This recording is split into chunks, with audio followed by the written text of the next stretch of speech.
Hello there, mathletes. Welcome back to Math Jamboree. In this video, we have another AP Precalculus type of a question from the topic of polynomial functions and complex zeros. Let's solve it together. The polynomial function p of x equals x plus 3 times x squared minus 4x plus 1. Which of the following describes the zeros of p?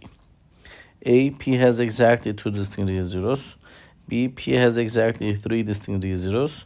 C, p has exactly 1 distinct real zero and no non-real zeros.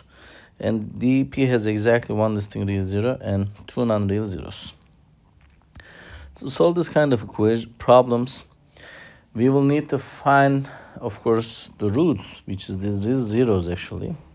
To find the roots of these polynomial function, we are going to make the factors equal 0. So we have two factors given, x plus 3 is equal 0. And we have x squared minus 4x plus 1. That is equal 0. So we're going to make him equal 0 and we're going to solve for x. So take away 3 from both sides here. So one of the roots is x equals negative 3.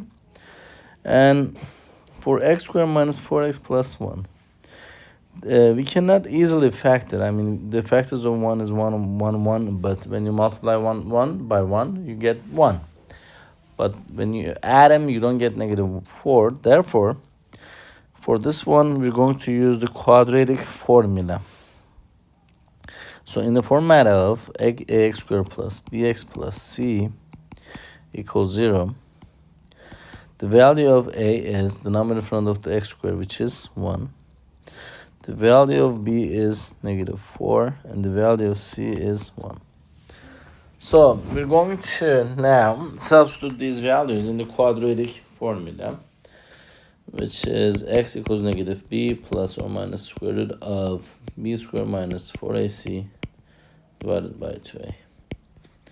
So when we do the substitution, I'm going to use it with a different pen.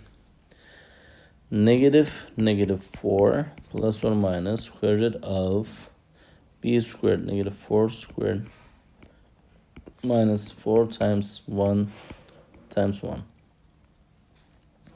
over 2 times 1.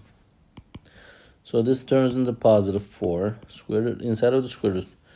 Negative 4 squared is 16 minus 4 times 1 is 4. So 16 minus 4 gives you 12 over 2.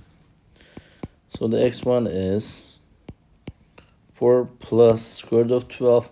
We can do that square root of 12 as 4 times 3. Then as 4 comes out of the square root, that's 2. So this is 2 root 3. Excuse me. Divided by 2. And the x2 is 4 minus root 3 over 2. You can even simplify these. I mean, x1 is, if you divide each by 2, this becomes 2 plus root 3. And x2 is 2 minus root 3. So we have found 1, 2, and the third. 3 distinct real zeros. So that's why the correct answer for the specific question is choice B. I hope you found this video helpful. If you did, please give it a thumbs up. If you have questions or comments, you can always leave it below there. Thank you and see you next time. Bye-bye.